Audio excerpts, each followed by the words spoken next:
नमस्कार, जय जौहर। मैं सुमी केवल पटेल आप सभी का स्वागत करती हूं छत्तीसगढ़ राउंडअप पर। क्योंकि इलेक्शंस को अभी बीते 2 दिन भी नहीं हुए हैं, इसलिए हम लगातार ये पूरा हफ्ता एनालिसिस विश्लेषण करने में ही बिताएंगे कि किस तरह से छत्तीसगढ़ में क्या परफॉर्मेंस रहा किस कैंडिडेट का। कल हमने आपको बताया था कि भूपेश बघेल के हारने की सबसे बड़ी वजह क्या थी। आज हम आपको ये बताएंगे कि कांग्रेस क्यों नहीं बचा पाया अपना बस्तर का किला। बहुत ही अहम सवाल ये है क्योंकि कांग्रेस ने बस्तर में पिछले बार जो बस्तर की सीट कांग्रेस के पास थी, दीपक बैज के पास थी, उस पर इस बार कवासी लाखमा अपने फॉर्मर कैबिनेट मिनिस्टर और बड़े चर्चित लीडर कवासी लाखमा को उतारा था। बहुत सारे एस्थेटिक्स उनके साथ थे। इनफैक्ट वो जगह जगह लोगों से बात करते हुए चुटकुले मजाक करते हुए नजर आए, मोदी पर निशाना साधते हुए नजर आए, चुनाव की बात करते हुए नजर आए, कैंपेनिंग करते हुए नजर आए। लेकिन फिर भी कहीं ना कहीं चूक ऐसी रह गई कि वो अपना बस्तर का किला नहीं बचा पाए। और बस्तर डिवीजन की अगर मैं बात करूं तो कांकेर लोकसभा कॉन्स्टिट्यूएंसी भी इस बार काफी डिसअपॉइंटिंग रिजल्ट रहा। वहां का भी भोजराज नाग जीत गए। और देखा जाए तो बीरेश ठाकुर जो बहुत ही अच्छे व्यक्तित्व की तरह देखे जा रहे थे, जो पिछली बार में 5000 वोटों के बहुत ही थिन मार्जिन से हारे थे, इस बार सिर्फ 1800 वोटों के डिफरेंस से हारे हैं। तो किस्मत की बात कह लो या जैसा भी है, इस पूरे बस्तर डिवीजन कहीं ना कहीं कांग्रेस के हाथ से निकल चुका है। एक समय में ट्राइबल वोट कांग्रेस का स्ट्रेंथ हुआ करता था, लेकिन अब वही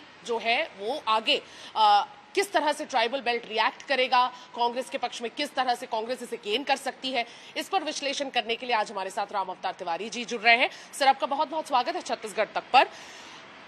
बस्तर की पहले तो बस्तर की चर्चा होगी, बस्तर की लोकसभा सीट की चर्चा होगी। कवासी लाखमा पे भरोसा जताया गया, लेकिन जिस दिन वोटिंग हुई कोंटा असेंबली से काफी कम वोट पड़े और कवासी लाखमा के बारे में ये चीज बताई जा रही थी कि वो गांव में अंदर अंदर तक जाके, क्योंकि उनका ट्राइबल जो बेल्ट है उनका स्ट्रेंथ है, ट्राइबल बेल्ट में उनकी इतनी पूछ परख है कि वो अंदर अंदर जाके भी नक्सल प्रभावित क्षेत्रों में, धूर्त नक्सल प्रभावित क्षेत्रों में भी अंदर जाके उन्होंने कैंपेनिंग की, जहां पे बीजेपी के महेश कश्यप नहीं पहुंच पाए। लेकिन उसका भी फायदा उन्हें कहीं ना कहीं नहीं मिला और नए चेहरे जिनको कोई पॉलिटिकल एक्सपीरियंस नहीं था, महेश कश्यप ने कमाल दिखा दिया और बस्तर जीत लिया, जो पिछली बार कांग्रेस के पास था।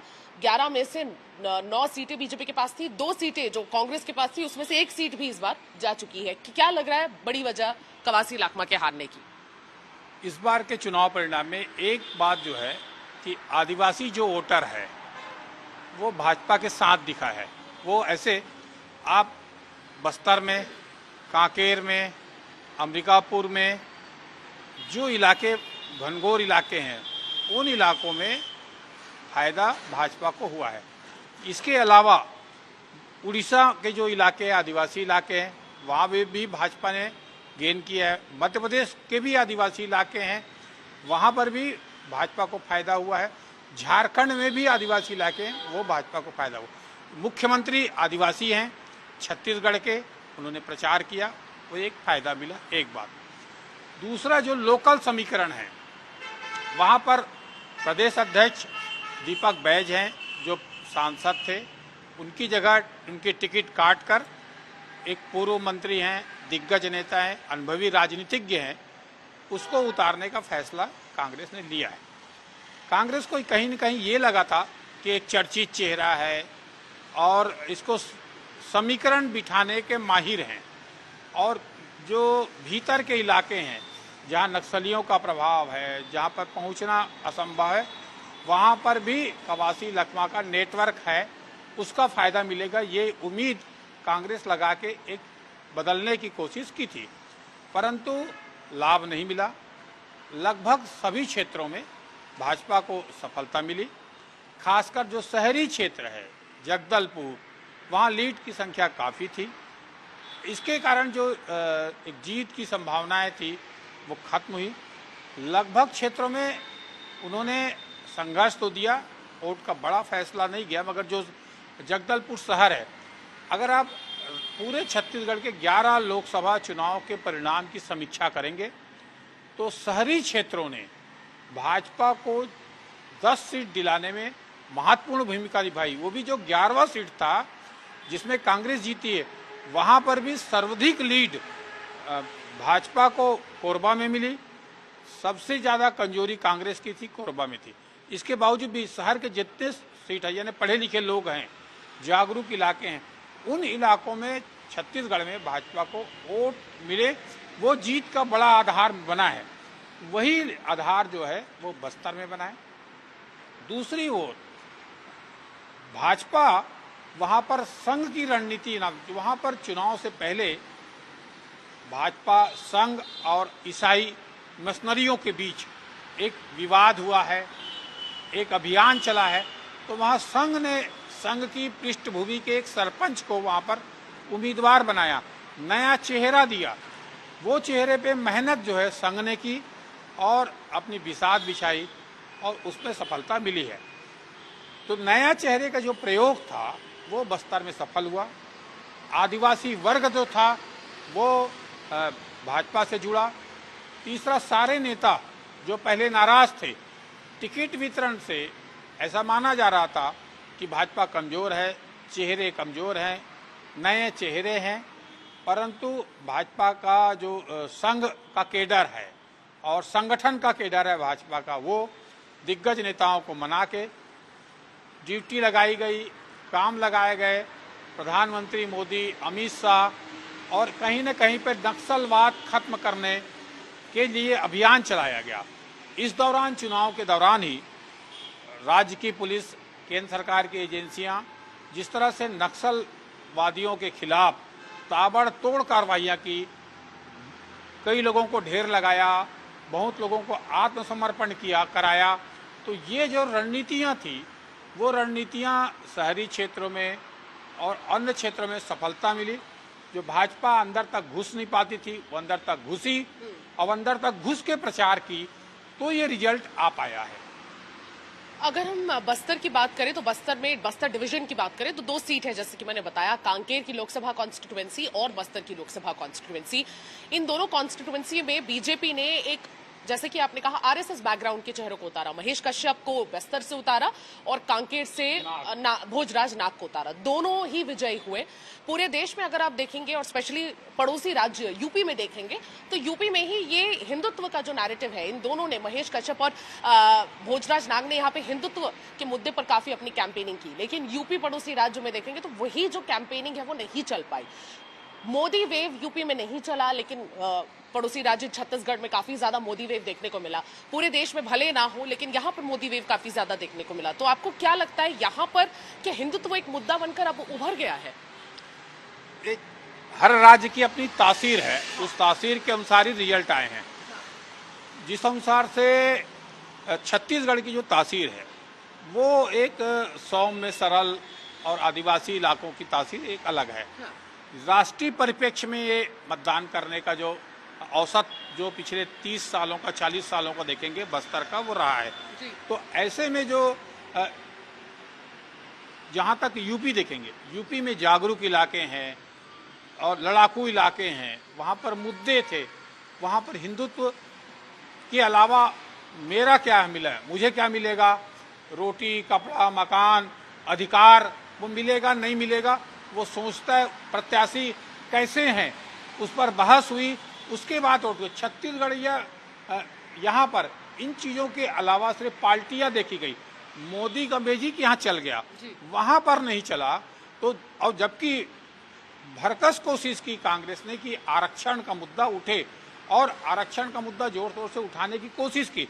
अगर आदिवासी इलाकों में आरक्षण का मुद्दा चलता, निश्चित तौर पे दोनों सीटों में संख्या बहुत कम है, लोकसभा के हिसाब से 50,000 और 18,000, कोई बड़ा संख्या नहीं है, संख्या बहुत छोटी है। तो इसलिए एक संघर्ष था। इस संघर्ष में एक प्रबंधन की क्षमता भाजपा के भीतर थी, डबल इंजन की सरकार थी। दूसरे जो संघ की एक बड़ा पीछे से बैक सपोर्ट था। प्रभावी तरीके से अपने मुद्दे रखने में भाजपा सफल हो गई और रसद पहुंचाने में जिस तरह से कामयाब रही भाजपा, तो ये रणनीतियां में अपनी बाजी को पलटने की कोशिश की है भाजपा ने। कांग्रेस ने मुद्दे बहुत अच्छे अच्छे उठाए, मुद्दे घोषणा पत्र में दिए, प्रत्याशी ज्ञात चेहरे, चर्चित चेहरे, सक्रिय चेहरे थे। उसके बावजूद भी जैसी सफलता की संभावनाएं थी वो कांग्रेस को नहीं मिल पाया है। ये कांग्रेस के विचारणीय सवाल है, क्या उसके संगठन वहां पर कमजोर हैं? हाँ। संगठन जिस अनुसार से अंदर तक चीज़ों को पहुंचाए। भाजपा और कांग्रेस में ये रहता है कि कांग्रेस में व्यक्ति चुनाव लड़के अपने पूरी टीम संसाधनों के साथ लगता है, भाजपा के साथ संगठन खड़ा रहता है। जो एक व्यक्ति जो है वो चेहरा बस होता है कि पीछे एक टीम काम करती है, सक्रियता, मनोभाव, समर्पण, तो वो कई चीज़ों को पलटने में माहिर हो जाती है। वही इन दोनों सीटों में देखने को मिल रहा है। जबकि कांकेर में सारी सीट कांग्रेस की है, क्या विधायक अपने क्षेत्र में नहीं जीता पाए? ये एक बड़ा सवाल है। ये मैं आपसे कांकेर के मुद्दे पे ही आगे पूछना चाहती हूँ, इसलिए मैं आपको बीच में रोक रही हूँ। कांकेर विदाउट एनी बायस अगर मैं बात करूँ, किसी भी प्रेजुडिस के बिना अगर मैं बात करूँ, कोई पार्शियल हुए बिना, तो बीरेश ठाकुर से मेरी मुलाकात हुई थी। मैं खुद कांकेर गई थी उन्हें कवर करने के लिए, और भोजराज नाग को भी हमने कवर किया।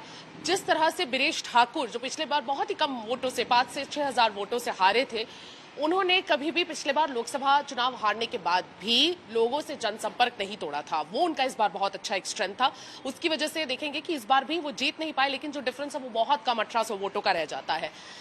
बीरेश ठाकुर के लिए अगर आप एक टेक अवे देना चाहेंगे कि इस चुनाव से वो क्या निकाले, क्या उनकी किस्मत को ब्लेम किया जा सकता है कि क्या स्ट्रैटेजी में उनकी गड़बड़ी हो गई? क्योंकि वो जगह जगह जाके औरतों को साध रहे थे, उन्हें बता रहे थे कि देखिए कांग्रेस के मैनिफेस्टो में है महालक्ष्मी योजना, सारी कांग्रेस की योजनाओं को गिना रहे थे जो 5 साल में भूपेश बघेल के अंडर भी हुई है। सारी चीजें उन्होंने सही तरीके से, भले ऑर्गेनाइजेशन उनके कांग्रेस से उनको सपोर्ट ना मिला हो जितना वो अपेक्षा रखी हो उन्होंने, लेकिन उन्होंने अपने अच्छे तरीके से कैंडिडेट के एक बल पर जो चुनाव लड़ना था वो लड़ा।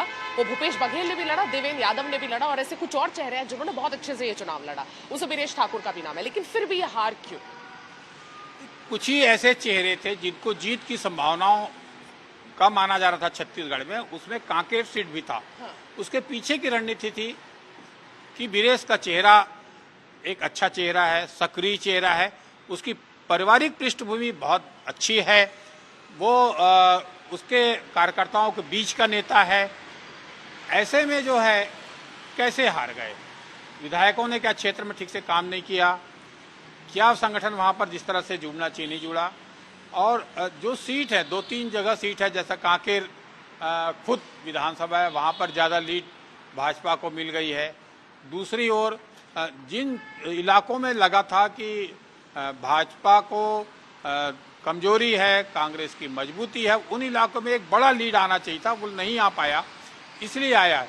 तो मेरा ये कहना है कि जो शहरी सीट है, वो शहरी सीटों पे वहाँ पर भी बड़ा काम की ज़रूरत है।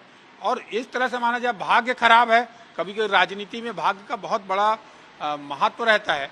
यहाँ पर भी 1800 वोट से एक प्रत्याशी का, पहले भी वो इसके पहले के चुनाव में सबसे कम वोट से हारने वाले रहे हैं, अभी भी इस चुनाव में भी कम वोट से हारने वाले रहे थे।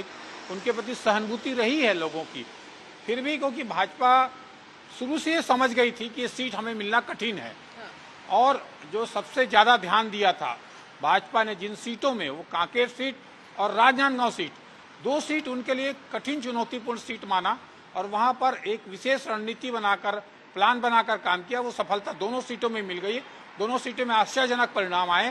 तो जो एक सारे समीकरणों को भांपते हुए मैदानी में घुसकर जो भाजपा ने काम किया, उसका फायदा मिला। और दूसरी तरफ जो वहाँ पर कांकेर में प्रत्याशी चयन में बहुत विलंब भी हुआ। शायद प्रत्याशी जैसा भाजपा ने छत्तीसगढ़ में सबसे पहले प्रत्याशी घोषित कर दी, पहली सूची जारी करी तब भी घोषित, तो उसी तरह की रणनीति अगर कांकेर में भी बनाया जा रहता तो शायद इसका फायदा उसको मिल जाता। एब्सोल्युटली।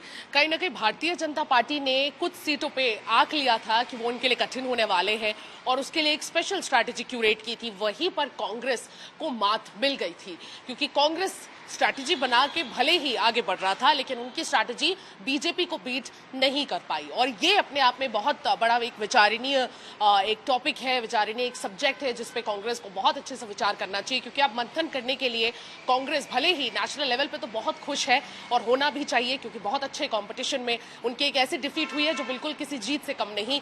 लेकिन फिर भी पार्टी हर एक स्टेट लेवल पर अपना मंथन जरूर करेगी, और जब मंथन करेगी तो इस टॉपिक को, इस सब्जेक्ट पर डिस्कस जरूर होना चाहिए कि जब कोई ऐसे चक्रव्यूह बनाता है और कोई पॉलिटिकल पार्टी एक चक्रव्यूह, एक स्पेशल स्ट्रैटेजी बनाता है, तो उसे तोड़ने के लिए कांग्रेस आगे क्या करेगी और आने वाले चुनाव में इस चीज का कैसे ध्यान रखेगी, ये उनको काफी ज्यादा ध्यान में रखना चाहिए।